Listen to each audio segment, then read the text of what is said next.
could be best used. And again, we now have those low-tech, no-tech solutions wherein it can get aligned with what we need and need not be that complex as a system when we are looking at certain data or fetching details. So that's on the direct part. So when we are looking at multiple corporates and single implementing partner, again, the typical challenge that we'll see is on the logo part, my top right, your top left, bottom right, bottom left. And again, how the synergies are also overlapping. What your priorities are for this year need not be the ones that we are prioritizing, although the thematics would be the same. So again, how do we then explore those synergies and start at a common point wherein we could at least initiate, working together. And then that usually then blossoms and, then gets a full-fledged form. And then you bring in multiple corporates, multiple implementing partners. So again, ensuring everybody is aligning, everybody has the roles and responsibilities clear, everybody knows what they're supposed to do, when they're supposed to do, and also having the escalation matrix that if things are not moving, whom to reach out to, if not that person, who's the next, to then ensure that, things are getting implemented. Now you bring in government into this scenario, things again have a very different dynamics to it. The kind of permissions, the number of, back and forth that happens. And again, that's not uniform. At times we've seen government coming forward in, extending their support. And at times we have struggled. So in a way, it balances out, that what we face as a challenge, and then somewhere it's very supremely supportive, then it's just smoother. But then challenges will be there, and these are just something when you're initiating. And if there are projects which do not have any established blueprint and working in that ambiguity, again is something very challenging but a very interesting space to be in, because then you get to create certain things, you get to create those assets, and then you create a ready reckoner for others, to take reference from and then to start.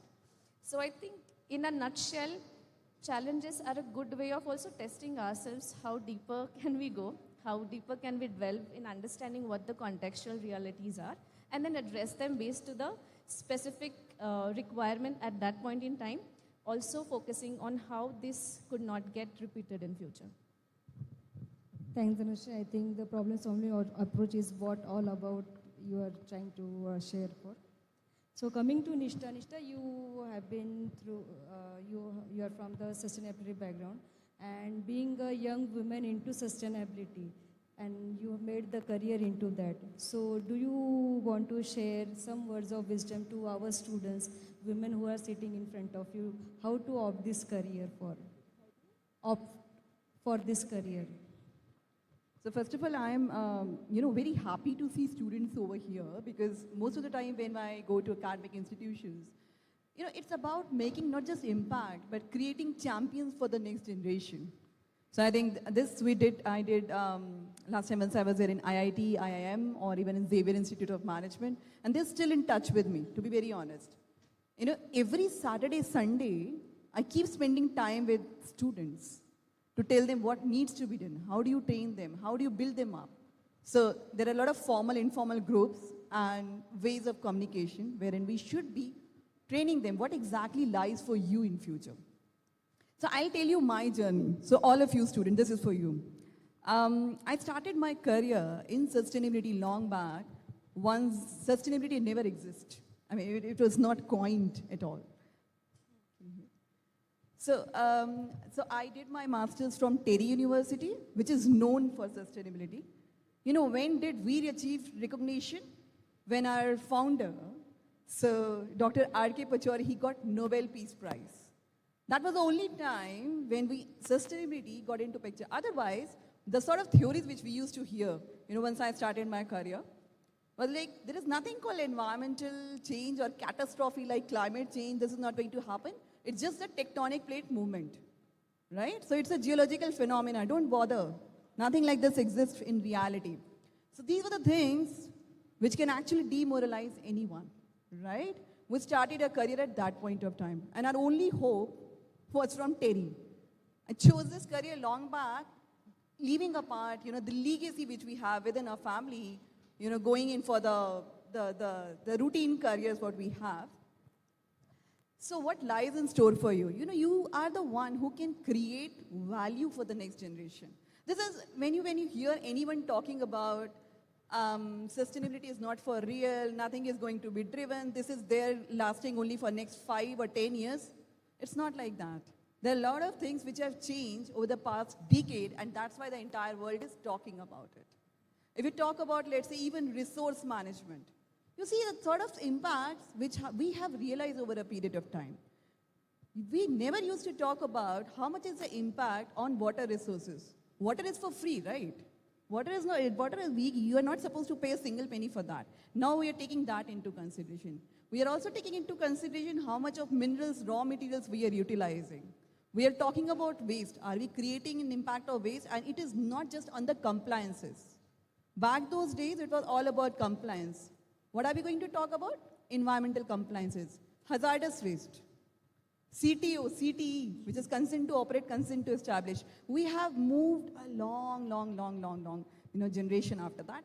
At this point of time, when you talk about people who talk about climate change, it is for real. You can witness where exactly you are coming from. I am a Dailyite, right? I'm a hardcore Dailyite, and I have seen how exactly climate change has impacted everyone's life. We'll see so many people talking about we need to go to pulmonologists every month. So that's the way when you talk about what are the things that you need to work on, even if you choose a career in sustainability or not, you should think about what could be done later on. So there are a lot of ways on which you can go on for. In fact, I'm really thankful for FUEL as well to come up with this course. And I'm more than happy to contribute on designing of course as well. Because when the entire world is struggling, what is CSR, what is ESG, what is sustainability, is everything aligned? So it is for all of you folks. ESG are the metrics that is used to determine your performance. Are you going up? Are you going down? And it is not just for the external disclosures. Do it internally. In fact, I encourage all of you students to come up with certain metrics even at your college. At your college campus, what are the things that you can monitor? Are we going ahead? Maybe few things, 3 or 4 at a time, and then see to it how do we scale it up. And it includes all the social principles as well, and also creating an impact not just on the community which is outside, but also everyone, which includes your security guards, any contractor which is coming up. So that's all about sustainability. It's a holistic umbrella. And I encourage all of you to even reach out to me in case you need any support going further as well. They will surely do. Similar question to you, Nushin. So one-liner career advice to the women who are looking for to make career into BFSI or fintech sector. Careers in BFSI. Yeah. Okay. Careers in BFSI will be banking, finance, and insurance. So the first step for everyone, I think, is start reading the Economic Times or the Financial Times page of the Times of India, whichever it is. And I think we released the annual report earlier, thorough understanding of the annual report and how the money is used by any company, where their funds are going. I think that is the first step to a career in BFSI. Thanks, Nushin. So coming to Hemant Galge sir, so being from the technical background, how did you develop the management skills to come up to this level? How did you manage to, how did you develop management skills?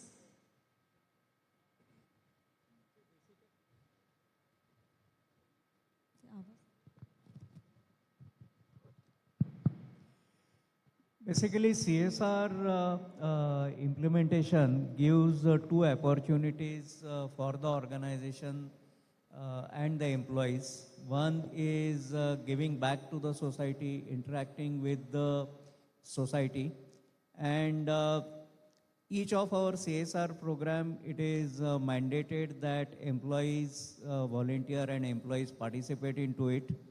And in the process, not only they are sharing their skills, their expertise with the recipients, but they also learn a lot of management techniques, how to have interactions, how to build the relationships, how to coordinate different stakeholders, how to create a common purpose between everybody who is involved in this project.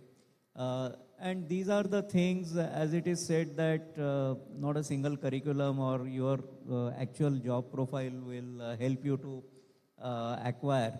But these opportunities help our employees, everybody who is part of it, to develop those expertise. And we really encourage employees to get out of their expertise area and do something little different as contribution to the CSR project. So it has a lot of impact, a lot of positive things for our employees as well. Thank you, sir. Coming to Dr. Pramod ji, we'll take our last question. Any one-liner advice to the Gen Z, what we call? In my point of view, just teamwork. Now it's the era of team. It's not about I and you, it's about us. If really we are going to make impact anywhere, in home, individual, organization, just think about team. As a collective, how we are going to make impact. As I beginning of the, in one-liner I shared, earlier art of leaving people are talking about, now art of giving. When we are going to think about that particular in the mind, entire perspective will change, individual, organization, and entire society. Thank you. Thank you. Yes, I think this will go on and on, but due to constraint of the time, I would like to thank all the panelists of CSR fraternity for being a wonderful panel. I thank Ms. Dhanashri, Ms. Nishta, Ms. Nushin, Hemant Gargir sir, and Pramodji. Thank you for being with us today. Thank you. Thank you to the panelists for an amazing discussion, and thank you, Mayuri ma'am, for moderating the panel. I invite Ketan sir and Santosh sir on the stage for felicitation. We welcome Mr. Mehul Kothare, HR Head Business Unit at TCS.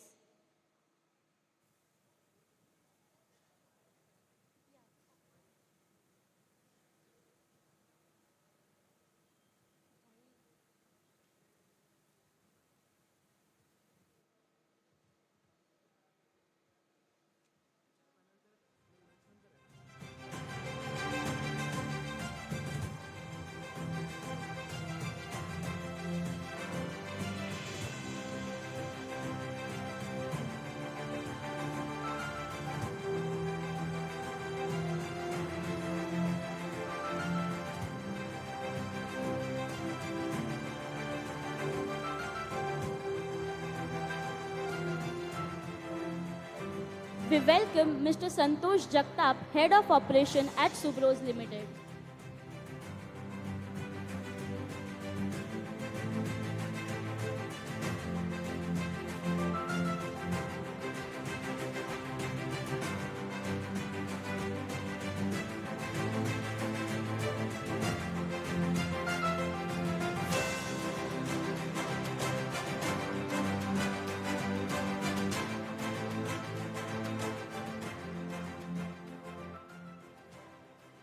Now we request all the CSR panelists to please be on the stage for group photograph.